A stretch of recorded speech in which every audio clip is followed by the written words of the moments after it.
Hello students. आज हम लोग पढ़ने जा रहे हैं इन्वेंट्री। सीए फाउंडेशन का ये मॉड्यूल 1 का चैप्टर नंबर 4 है और आज हम लोग इसका थोरो रिवीजन करने वाले हैं। ठीक है, तो इन्वेंट्री में हम लोग क्या पढ़े थे? इन्वेंट्री क्या होता है? इन्वेंट्री हमारा करेंट असेट होता है। ठीक है, इन्वेंट्री का बेसिकली मतलब होता है कि जो चीज हम रखते हैं बेचने के लिए, जिसको बेच के हमको प्रॉफिट कमाना है, जो फिर जिसका बेसिक क्राइटेरिया होता है कि वो हेल्ड फॉर सेल होता है।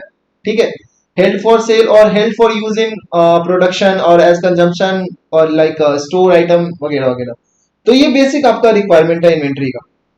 और हम आगे इसमें देखेंगे कि इन्वेंट्री के कितने कितने टाइप्स होते हैं, क्या क्या टाइप का इन्वेंट्री होता है। तो चलिए चलिए स्टार्ट करते हैं। तो जैसे कि आप लोग देख पा रहे होंगे चैप्टर ओवरव्यू में यहाँ पे दिया हुआ है types of inventory. Just a minute.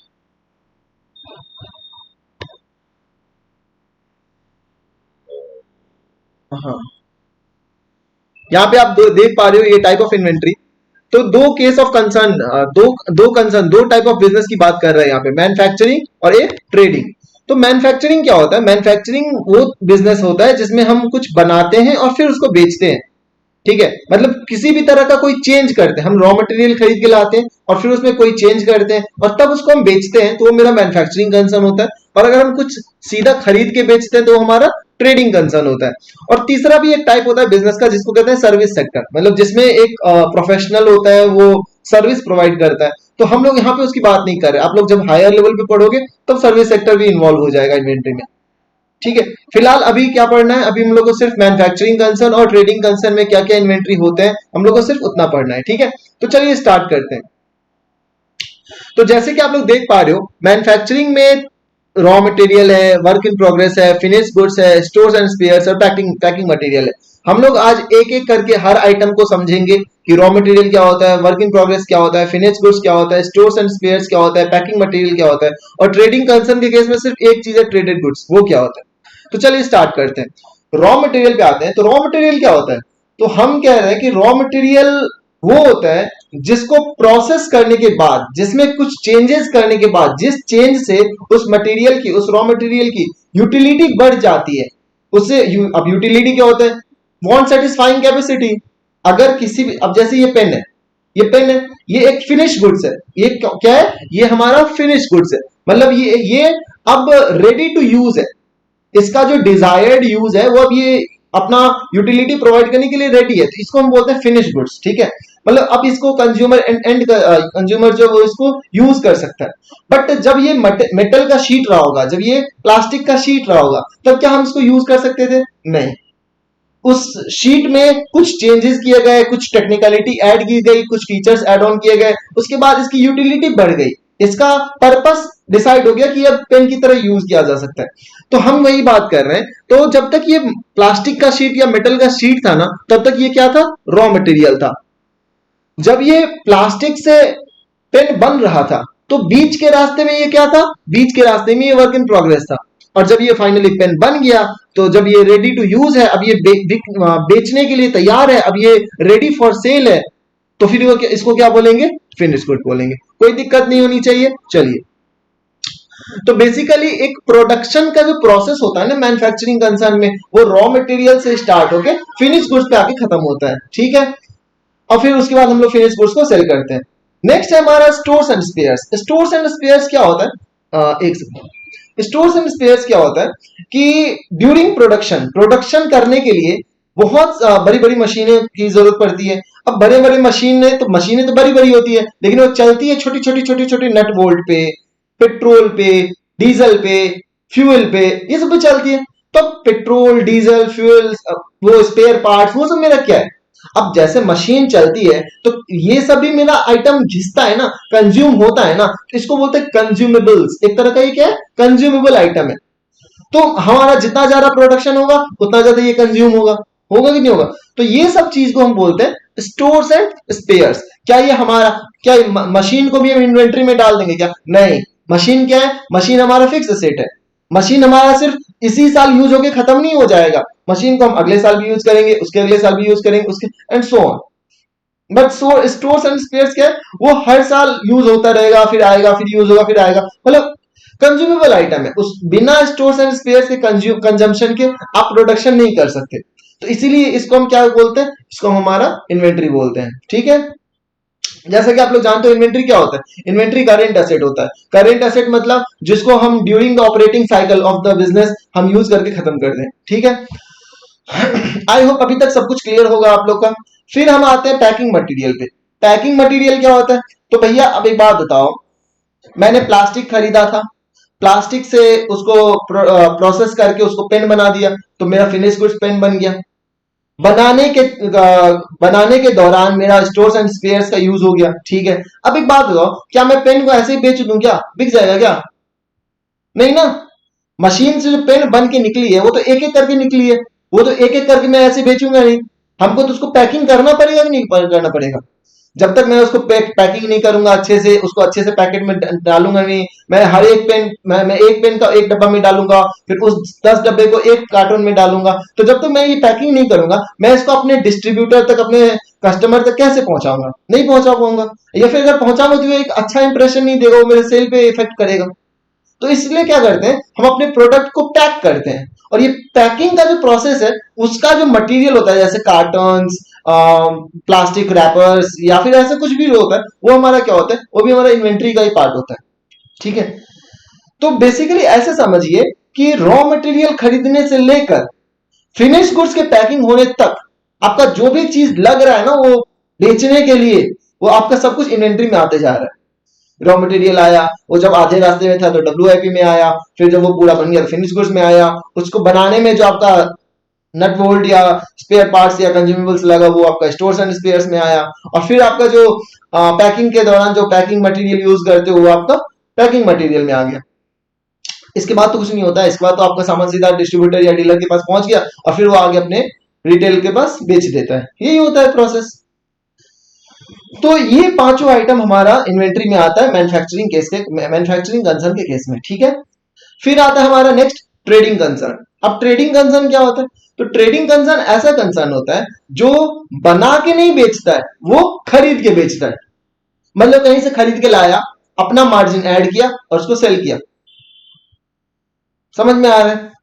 जैसे कोई भी बिजनेस होता है ना, तो उसका आप प्रोसेस थोड़ा गौर से सोचोगे तो सबसे पहले क्या होता है, सबसे पहले होता है मैन्युफैक्चरर, किसी फैक्ट्री में वो बनता है, फिर वो आता है किसी ऑथोराइज डीलर के पास, डीलर के पास से आता है फिर वो होलसेलर के पास, होलसेलर के पास से आता है वो रिटेलर के पास, और रिटेलर के पास से आता है वो कस्टमर के पास। तो मैन्युफैक्चरर से लेके कस्टमर तक पहुंचने के बीच में दो तीन पार्टियां इन्वॉल्व होती है। तो ये जो दो तीन पार्टियां है ना, ये क्या कर रही है, ये जस्ट अपने ऊपर वाले से खरीद रही है और अपने से नीचे वाले को बेच रही है। रिटेलर होलसेलर से खरीदता है और कस्टमर को बेचता है, होलसेलर डिस्ट्रीब्यूटर से खरीदता है और रिटेलर को बेचता है।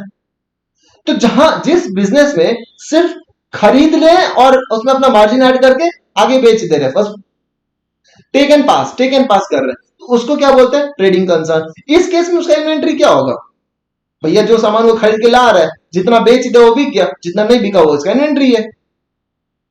समझ में आ गया? इसमें कोई raw material work in progress finish goods का झंझट नहीं है, जो भी वो था वो मैन्युफैक्चरिंग में था, ट्रेडिंग में सिर्फ ट्रेडेड गुड्स होता है। जो चीज हम, अब एक बात ध्यान रहे, जो चीज हम खरीद रहे हैं बेचने के लिए, वो मेरा रॉ मटेरियल नहीं है, वो मेरा डब्ल्यूआईपी नहीं है, वो मेरा फिनिश गुड्स नहीं है, वो मेरा क्या है, वो मेरा ट्रेडेड गुड्स है। क्या है?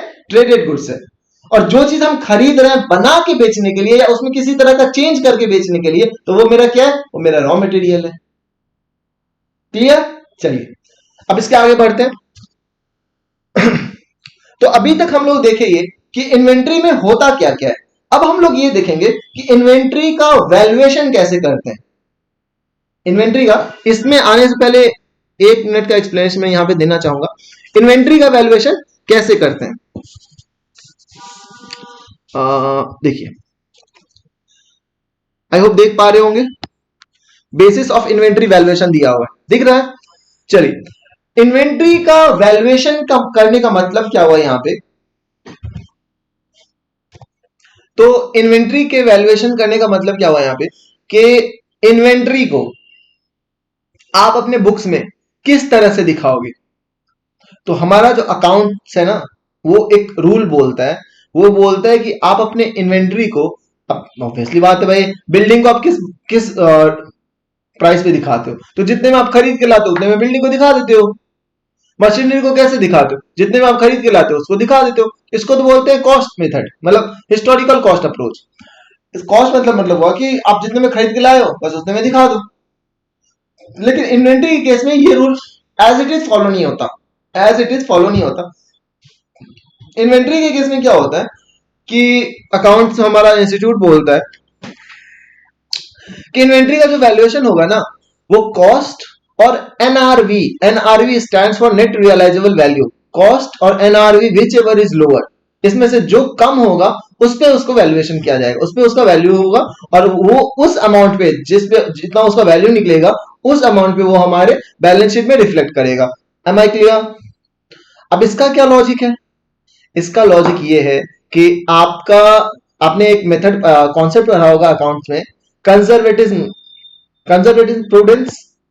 अगर आपके पास जो स्टॉक है आपने उसको 10 रुपए में खरीदा था, आपने उसको कितने में खरीदा था? 10 रुपए में, लेकिन आपको पता है कि अब ये 10 रुपए के लायक नहीं रहा, अब इसका मार्केट में चूंकि डिमांड गिर चुका है, हम जो इससे जो बनाने वाले इसका डिमांड गिर चुका है, अब ये मेरा 8 रुपए में बिकेगा या 7 रुपए में बिकेगा। अगर आप फिर भी इसको 10 रुपए में लिख रहे हो बैलेंस शीट में, तो इसका क्या मतलब हुआ कि आपने अपने एसेट को ओवर वैल्यू कर रहे हो। तो हमारा अकाउंटिंग यही कहता है कि आप एकदम प्रूडेंस बनो, जो चीज आपके पास है भले आपने उसको 10 रुपए में खरीदा, लेकिन आज के दिन अगर उसका वैल्यू सिर्फ 8 रुपया है तो आप उसको सिर्फ 8 रुपए में लिखो ना।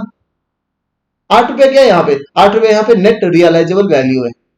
रियलाइजेबल वैल्यू मतलब जितना हम उस चीज से रियलाइज कर सकते हैं, मतलब उसको बेच के हमको जितना पैसा मिल जाएगा वो मेरा रियलाइजेबल वैल्यू है। अगर उसको बेचने में मेरा कुछ खर्चा लग रहा है तो उसका खर्चे को आप लेस कर दोगे तो आपका नेट रियलाइजेबल वैल्यू निकल जाएगा। जैसे कि ये पेन है, मैंने खरीदा था 10 रुपए में, अब अगर आज के दिन मैं इसको बेचना चाहूं ना तो ये 8 रुपए में बिकेगा और उसको बेचने में मेरा 1% का कमीशन लग जाएगा ब्रोकरेज का, तो बताओ नेट पैसा मेरे पॉकेट में कितना आएगा? 7 रुपए आएगा।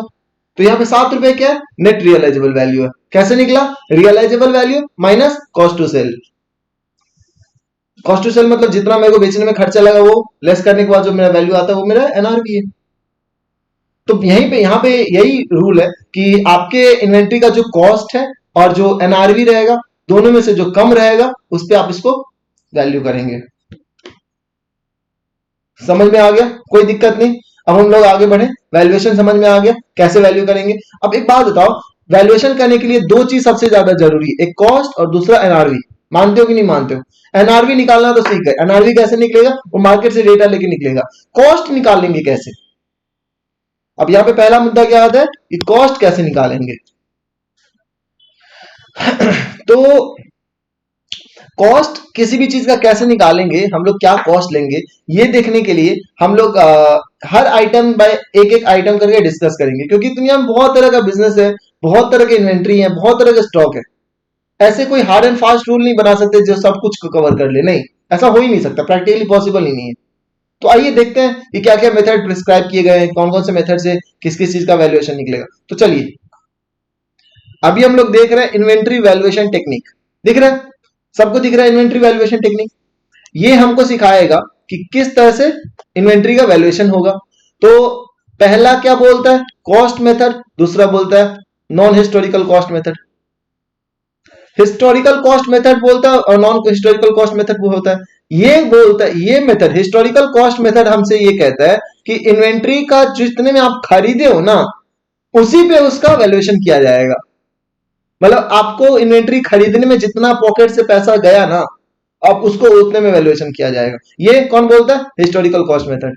नॉन हिस्टोरिकल कॉस्ट मेथड क्या बोलता है कि भैया खरीदे कितना में हो ना उससे हम कुछ नहीं कर पाएंगे, इसका एक अलग ही तरीका निकलेगा वैल्यूएशन करने का, वो हम लोग जब इस पे आएंगे तब डिस्कस करेंगे। अभी हमारा फोकस किधर है? हिस्टोरिकल कॉस्ट मेथड पे। हम लोग क्या डिस्कस करने जा रहे हैं? Historical cost method. कोई दिक्कत नहीं, चलिए। तो हिस्टोरिकल कॉस्ट मेथड के अंदर में दो हेडिंग्स है। एक है इन्वेंट्री नॉट ऑर्डिनरीली इंटरचेंजेबल। क्या है? इन्वेंट्री नॉट ऑर्डिनरीली इंटरचेंजेबल, मतलब कि ऐसा इन्वेंट्री जिसको ऑर्डिनरी केस में मतलब इन जनरल जो है वो हम इंटरचेंज नहीं कर सकते हैं। अब इंटरचेंज का मतलब क्या होता है? इंटरचेंज का सिंपली मतलब होता है कि एक के जगह पे दूसरे का यूज हो जाना। अब जैसे कि से फॉर एग्जांपल ये है लैपटॉप का पेन, इससे मैं लैपटॉप पे लिख सकता हूं, ये है नॉर्मल पेन, जिससे मैं कॉपी पेन पे लिख सकता हूं। अब एक बात बताओ, क्या इसके जगह पे ये काम कर सकता है क्या? लैपटॉप पेन की जगह पे ये पेन काम करेगा क्या? नहीं करेगा। इससे मैं स्क्रीन पे ऐसे ऐसे करूंगा, कुछ नहीं होगा। इससे मैं स्क्रीन पे करूंगा, होगा, बिल्कुल होगा। तो क्या इसमें अलग एक स्पेशल फीचर नहीं है क्या, जिससे ये सिर्फ लैपटॉप पे लिख सकता है ना? क्या ये कस्टमाइज नहीं है क्या? हाँ है, बिल्कुल है।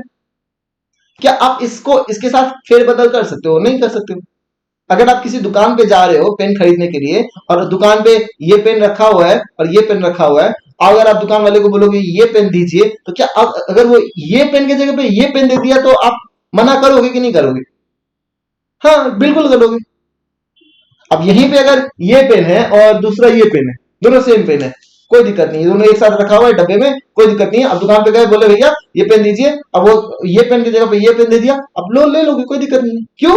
क्योंकि इसके जगह पे ये इंटरचेंज हो सकता है, लेकिन जब हम लैपटॉप पेन को ले आते हैं तो ये दोनों इंटरचेंज नहीं हो सकता। तो इंटरचेंज का मतलब क्या हुआ? जब एक के जगह पे दूसरा यूज किया जा सकता है तो उसको बोलते हैं इंटरचेंजेबल।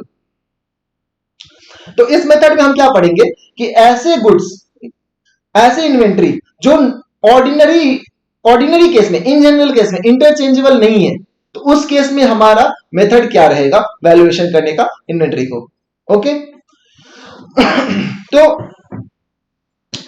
इसका एग्जांपल बताइए, कौन से केस में इन्वेंट्री नॉट ऑर्डिनरी इंटरचेंजेबल? अब जैसे कि आ, आ, एक क्राफ्ट है, एयरक्राफ्ट, ठीक है। अब जैसे ये रफेल, रफाल क्या है, जो भी है, रफेल है, जो भी। तो रफेल क्या है कि इंडियन गवर्नमेंट ने 5 रफेल का ऑर्डर दिया रसिया को, ठीक है। तो अभी बात बताओ, 5 रफेल का अगर ऑर्डर पड़ा है इंडियन गवर्नमेंट के थ्रू रसिया को, तो ऑब्वियसली उसने इंडियन गवर्नमेंट ने कस्टमाइज रफेल बनाने का ऑर्डर दिया होगा कि जो एक बार में इतना मिसाइल छोड़ सके, ऐसे कर सके, वो ये कर सके, एकदम कस्टमाइज वे में। अगर रशियन गवर्नमेंट जो है, रशिया का जो भी कंपनी है जो रफेल बनाती है, वो 100 रफेल बना के रख ली है, जिस दिन इंडियन गवर्नमेंट आए डिलीवरी लेने के लिए, बोलेगी कि 100 में से जो भी मन करे 5 ले लीजिए, ऐसे होगा क्या? नहीं, बिल्कुल नहीं। क्योंकि भैया इंडियन गवर्नमेंट ने जो भी ऑर्डर दिए होंगे अपनी कस्टमाइज, अपनी रिक्वायरमेंट के हिसाब से दिए होंगे। तो इस केस में क्या है, हमारा गुड्स इंटरचेंजेबल नहीं है।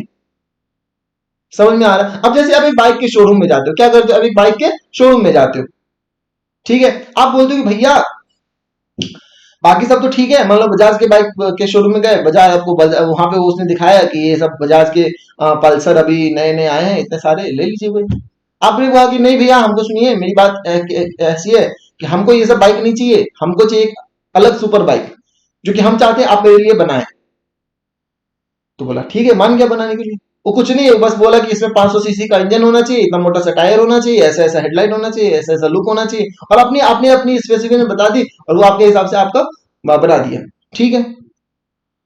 उसके बाद क्या हुआ कि आप गए दुकान पे लेने के लिए डिलीवरी, तो क्या वो अपना बाकी सब बाइक में से कोई भी बाइक उठा के आपको दे देगा, आप ले लोगे क्या? नहीं लोगे, बिल्कुल नहीं लोगे। क्यों? क्योंकि आप क्या, रिक्वायरमेंट अलग था, आपका प्रोडक्ट अलग है। आपका जो प्रोडक्ट है वो नॉर्मली इंटरचेंजेबल है ही नहीं, जिसके जगह पे कोई दूसरा दे दे तो आप ले लोगे? नहीं लोगे, नहीं लोगे, बिल्कुल भी नहीं लोगे। तो इस केस में हम लोग कौन सा मेथड यूज करेंगे? Specific identification method.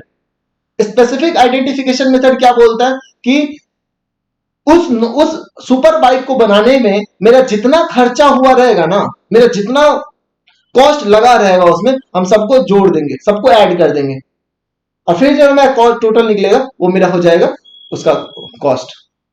अभी हम लोग क्या निकालना सीख रहे हैं? कॉस्ट निकालना सीख रहे हैं। समझ गए? दूसरा कैटेगरी है इन्वेंट्री ऑर्डिनरीली इंटरचेंजेबल, मतलब जिसको एक जगह पे दूसरा यूज किया जा सकता है, कोई दिक्कत नहीं है। उसमें क्या होगा? उसमें 3 मेथड आता है। एक होता है फीफो, एक होता है लीफो, और तीसरा होता है वेटेड एवरेज। फीफो कहता है कि first in first out, LIFO कहता है लास्ट इन फर्स्ट आउट, और वेटेड एवरेज कहता है एवरेज कर दो। इस चीज को हम लोग थोड़ा सा डिटेल में समझेंगे अच्छे से। अब एक बात बताओ, ये दोनों पेन है, नॉर्मल पेन है, एक की जगह पे दूसरा यूज हो सकता है, कोई दिक्कत नहीं। हम ये पेन को खरीद के लाए, हम ये पेन को खरीद के लाए 10 रुपए में। कितने में खरीद के लाए? 10 रुपए में, ठीक है। ये पेन हम खरीद के लाए 10 रुपए में। ये पेन हम खरीद के लाए 12 रुपए में, कितने में खरीद के लाए? 12 रुपए में। ये पेन कितने में लाए थे? 10 रुपए में लाए, और ये पेन 12 रुपए में लाए। अभी मेरे पास दोनों पेन है, ठीक है। अब दोनों चूंकि इंटरचेंजेबल है, अब तुम ऐसे मत समझना तुम लोग की दोनों अलग अलग है, थोड़ा सा अलग कलर डिफरेंट है, तो ऐसे मतलब समझो कि दोनों मिक्सअप हो गया, ठीक है। अब हम बोलेंगे एक पेन बिक गया 15 रुपए में, एक पेन बिक गया 15 रुपए में, मेरे पास बचा क्या? एक पेन बचा। अब तुम बताओ कि इस पेन का कॉस्ट कितना था, क्योंकि एक का तो 10 था और दूसरे का 12 था, तो जो बच गया उसका कितना था? पता नहीं। तो पता नहीं तो आप यहां पे एज्यूम करेंगे, क्या करेंगे? एज्यूम करेंगे, आप अपना बिजनेस का ट्रेंड देखेंगे। अब अगर एक बात बताओ, अगर आपके बिजनेस का सिस्टम ऐसा है कि आप पहले वो सामान बेचते हो जो पहले आया था, जैसे ये 10 रुपए वाला पेन पहले आया था, तो आप जो बेचे हो वो 10 रुपया वाला ही बेचे हो, 12 वाला बाद में खरीदे ना, तो 12 वाले को अभी रखे हो। तो इसी को कहते हैं फर्स्ट इन फर्स्ट आउट, मतलब जो पहले आया वही पहले जाएगा। इसका मतलब हुआ कि जो मेरे पास है ना वो बाद में आया हुआ रहेगा, जो पहले गया हुआ है वो पहले आया था। तो जो लेटेस्ट प्राइस वाला मेरा सामान है वही मेरा क्लोजिंग स्टॉक है। तो लेटेस्ट प्राइस वाला कितना का था? 12 रुपए का था, तो मेरा जो क्लोजिंग स्टॉक है, मतलब जो मेरा इन्वेंट्री है वो कितने का है? 12 रुपए का। अब जो बेचे वो 10 रुपए वाला था। ये कौन बोलता है? ये बोलता है फीफो। लीफो क्या बोलता है? लीफो बोलता है जस्ट इसका उल्टा, लास्ट इन फर्स्ट आउट। पहले 10 वाला आया, फिर 12 वाला आया, लेकिन जो गया पहले ना वो 12 वाला गया, 10 वाले को हम होल्ड करके रखे हैं। ऑल्दो आप आगे पढ़ोगे कि प्रैक्टिकल लाइफ में ये प्रोसेस, ये मेथड अबॉलिश हो चुका है, अब ये यूज में नहीं आता, बट फिर भी अभी आपके करिकुलम में है, तो आप पढ़ने के लिए एक बार पढ़ लो, नॉलेज बेसिस के लिए इंपॉर्टेंट है। तो लिफो क्या कहता है? लिफो कहते हैं कि जो बाद में आया है वो पहले जाएगा, जो पहले आया है उसको आप होल्ड करके रखोगे। तो इसमें क्या, इसका क्या कंक्लूजन निकला कि आपके पास जो बचा हुआ है ना, आपके पास जो क्लोजिंग स्टॉक है ना अभी, उसका क्या कॉस्ट रहेगा? जो पुराना वाले का दाम था, मतलब पुराने वाला कितना दाम था? 10 रुपया, तो आपका क्लोजिंग स्टॉक है 10 रुपए का। समझ में आ गया? फीफो समझ में आया, लिफो समझ में आया। उसके बाद हमारा weighted average method. Weighted average क्या बोलता है कि आप ये 10 का खरीद के लाए, 10 का खरीद के लाए, उसके बाद 5 दिन बाद ही आप ये 12 रुपए का खरीद के लाए। कितने रुपए का खरीद के लाए? 12 रुपए का खरीद के लाए। तो जैसे ही आप ये 12 रुपए का खरीद के लाए ना, अभी आप इसको 12 और इसको 10 के नजर से नहीं देखोगे, इसको 12 के नजर से और इसको 10 की नजर से नहीं देखोगे। आप क्या देखोगे कि टोटल पेन आपके पास कितना है? 2। कितना रुपया खर्चा पड़ा आपके पॉकेट से? तो 10 और प्लस 12 22। कितना पड़ा? 22। पेन कितना है? 2। कितना कॉस्ट पड़ा एक का? 11। इसको कहते हैं एवरेज कर देना। इसको क्या कहते हैं? एवरेज कर देना। वेटेड वर्ड क्यों जुड़ा हुआ? क्योंकि यहां पे इस पेन का भी वेट 1 है, इस पेन का भी वेट 2 है। से फॉर एग्जांपल ये एक और पेन है, ये पेन खरीद के लाए थे कितने में? 10 में। ये 2 पेन खरीद के लाए कितने में? 12 रुपए में, 24 रुपए में खरीद के लाए थे, 24 रुपए में। अब एक बात बताओ, ये कितना हो गया? ये हो गया 24 रुपए का। और जैसे हम इसको तीनों साथ में अब खरीद के लेके आ गए, तो अब ये 10 का और ये दोनों 12 का नहीं रह गया। अब क्या हो गया? 12 2 24 और ये 10 34। 34 रुपए का 3 पेन हो गया, तो मतलब 11 पॉइंट समथिंग का पर पेन पड़ गया मेरे को। इसी को कहते हैं वेटेड एवरेज। वेटेड एवरेज क्यों? क्योंकि यहां पे नए वाले प्राइस का वेट कितना है? 2 जितना क्वांटिटी है, पुराने वाले का वेट कितना है? 1 जितना इसका क्वांटिटी है। क्लियर? कोई दिक्कत नहीं?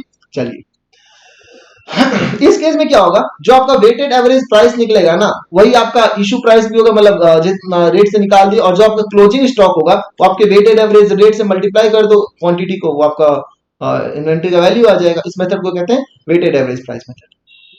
ओके, नाउ हमारा जो हेडिंग था हिस्टोरिकल कॉस्ट मेथड का, वो ऑलमोस्ट खत्म हो चुका है। अब इसके बाद हमारा जो हेडिंग है नॉन हिस्टोरिकल कॉस्ट मेथड, हम लोग वो डिस्कस करने जा रहे हैं। इससे पहले हम एक बात और डिस्कस कर ले कि जो भी अभी तक हम लोग पढ़े हैं ना, पहले पढ़े inventory which are not ordinarily interchangeable, उसमें स्पेसिफिक आइडेंटिफिकेशन मेथड लगता है, वो हम लोग देख लिए कि कौन सा एग्जांपल, लाइव एग्जांपल सोच लिए कि हाँ राफेल के केस में ऐसा ही होता होगा। अगर हम कुछ भी कस्टमाइज बनाते हैं ना, जैसे इन जनरल कोई सॉफ्टवेयर हम खरीद रहे हैं, तो वो जैसे सब मिल रहा है वैसे ही उसका वैल्यूएशन है। लेकिन अगर कोई कस्टमाइज सॉफ्टवेयर है, कोई कस्टमाइज सॉफ्टवेयर है, तो उसमें जितना खर्चा लगा है वही उसका कॉस्ट होगा।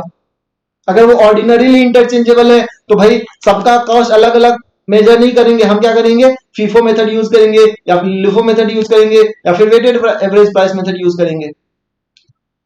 समझ में आ गया। उसके बाद हम लोग का जो नेक्स्ट टॉपिक है वो है नॉन हिस्टोरिकल कॉस्ट मेथड का। ये हम लोग कब यूज करते हैं, थोड़ी सी सोचने की बात है, ये हम लोग कब यूज करते हैं। तो एक सेकंड, एक बात बताओ,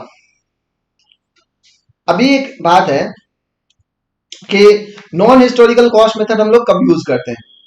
तो अब मुझे एक बात बताओ, एक किराने का दुकान है, एक किराने की दुकान है। अब एक बात बताओ, एक किराने की दुकान में हजारों रंग के आइटम होते कि नहीं होते, हजारों तरह के होते हैं। एक छोटे से शैम्पू के पाउच से लेके एक चावल दाल आटा गेहूं हर चीज होता है, आलू प्याज जो चीज होता है डेली यूज में, ग्रोसरी हर चीज होता है। तो क्या उस दुकानदार के लिए ये प्रैक्टिकली पॉसिबल है कि वो हर चीज का रेट, मतलब वो कितने में खरीदा था और कब खरीदा था, वो उसको याद रहे? नहीं, बिल्कुल ही प्रैक्टिकली पॉसिबल नहीं। एक दुकान वाले के पास तुम जाओ, अपने गली के किसी भी किराने दुकान में तुम जाओ और तुम उससे पूछो कि भैया ये चीज आपको कितने का पड़ा था, शायद वो बोल भी दे, बिल निकाल के बोल दे कि भैया ये चीज हमको, मान लो उसके पास 50 kg वाला वो है चीनी का बोरा है, तुम उससे पूछो कि कितने में पड़ा था, तो बोल देगा इतने में पड़ा था। लेकिन एक बात बताओ, अगर उसके पास पहले से भी कुछ चीनी पड़ा हुआ था, क्या वो बता पाएगा कि वो कितने में पड़ा था उसको? अगर आप दोनों को मिक्स कर दिया तो बता पाएगा किसका वेटेड एवरेज रेट या फीफो या रिफो कैसे करेगा? नहीं बता पाएगा। यहां पे क्या दिक्कत आती है कि उसके पास large number of variety of सामान है। अब उसके पास, उसके लिए प्रैक्टिकली ये चीज पॉसिबल ही नहीं है कि वो हर एक आइटम का कॉस्ट को ट्रेस करते रहे कि कब वो कितने कॉस्ट में कितना क्वांटिटी खरीद के लाया, कब कब खरीद के लाया। ये उसके लिए बिल्कुल ही प्रैक्टिकली पॉसिबल नहीं है। लेकिन एक दुकानदार को ये कभी, ये हो सकता है कि ये पता नहीं हो कि वो कितने में खरीद के लाया, लेकिन ये चीज हमेशा पता होती है कि ये उसको बेचना कितने में। ये उसको हमेशा पता होता है कि ये चीज को बेचना कितने में। कभी ऐसा होगा क्या तुम दुकान में कुछ खरीदने के लिए जाओ, तुमको वो बता नहीं पाए कि वो भाई उसको पता नहीं कि उसको कितने में बेचना है? नहीं, बिल्कुल भी कभी नहीं होगा। दुकान वाले को हमेशा पता होगा कि इसको बेचना कितने में है, उसका सेलिंग प्राइस, मतलब हम ये कहना चाह रहे हैं कि उसको उसका सेलिंग प्राइस पता हो सकता है, लेकिन उसका कॉस्ट प्राइस उसको नहीं पता होगा, क्योंकि कॉस्ट प्राइस उसके लिए रिलेवेंट ही नहीं है ना। उसके लिए क्या रिलेवेंट है, कितने में उसको बेचना है, ये जो कि उसने तभी कैलकुलेट कर लिया होगा जब उसके दिमाग में ये चीज आया होगा, मतलब जब उसने वो खरीद के लाया होगा, उसने अपना मार्जिन बैठाया होगा और अपना सेलिंग प्राइस निकाल लिया। तो भैया एक बात बताओ, एक दुकान में अगर, अब चूंकि हम बात कर रहे हैं छोटे बिजनेस की, तुम लोग इसको बड़ा स्केल पे भी, जैसे बिग बाजार है, पेंटालून्स है, ये सब में भी तुम ले सकते हो, क्योंकि इसमें यही मेथड फॉलो होता है। तो चूंकि उसको अपने कॉस्ट पता नहीं है, लेकिन अपना सेलिंग प्राइस पता है। अब सेलिंग प्राइस पता है और अपना ग्रॉस प्रॉफिट मार्जिन भी पता होता है कि भाई नॉर्मली हम कितने टका अपना प्रॉफिट चढ़ाते हैं किसी भी सामान पे। कोई 10 टका चढ़ाता है, कोई 15 टका चढ़ाता है, कोई 20 टका चढ़ाता है। तो भाई जो भी उसका ग्रॉस प्रॉफिट मार्जिन है, 10% और 15% और 20% वॉट एवर, वो उसके सेलिंग प्राइस से आप लेस कर दो, उसका कॉस्ट निकल जाएगा। से फॉर एग्जाम्पल अगर सेलिंग प्राइस है 100 रुपया, अगर ये पेन का सेलिंग प्राइस है 100 रुपया और उसको पता है कि हम हर चीज में 20 टका कमाते हैं कम से कम, तो इसका कॉस्ट कितना निकला होगा? 80 रुपया। क्लियर ना, कोई दिक्कत नहीं।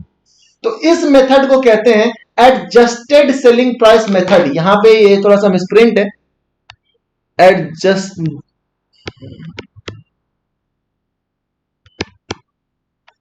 एडजस्टेड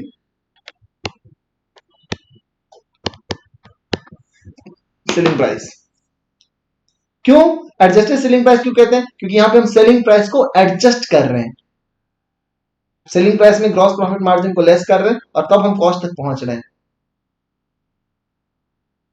आप अब सोच रहे होंगे कि हर तरह का बिजनेस कवर हो गया क्या? देखिए, जो भी आपके छोटे स्केल का बिजनेस है वो आपका नॉन हिस्टोरिकल कॉस्ट मेथड में आ गया।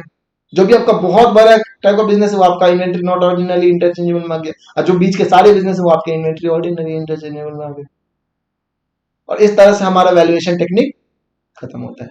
ओके, चलिए फिर हम लोग एक बार आगे देखते हैं कि आगे क्या सब है। ये हमारा देखिए यूनिट ओवरव्यू। अभी हम कहाँ है? अभी हम लोग चैप्टर ओवरव्यू में ही है। और हम लोग अभी तक सब कुछ सीख लिए, मतलब ऑलमोस्ट इस चैप्टर का एकदम एक एक चीज डिस्कस कर लिए कि इन्वेंट्री कितने टाइप का होता है, रॉ मटेरियल क्या होता है, डब्ल्यूआईपी क्या होता है, फिनिश गुड्स क्या होता है, स्टोर स्पेयर्स क्या होता है, पैकिंग मटेरियल क्या होता है, ट्रेडेड गुड्स क्या होता है।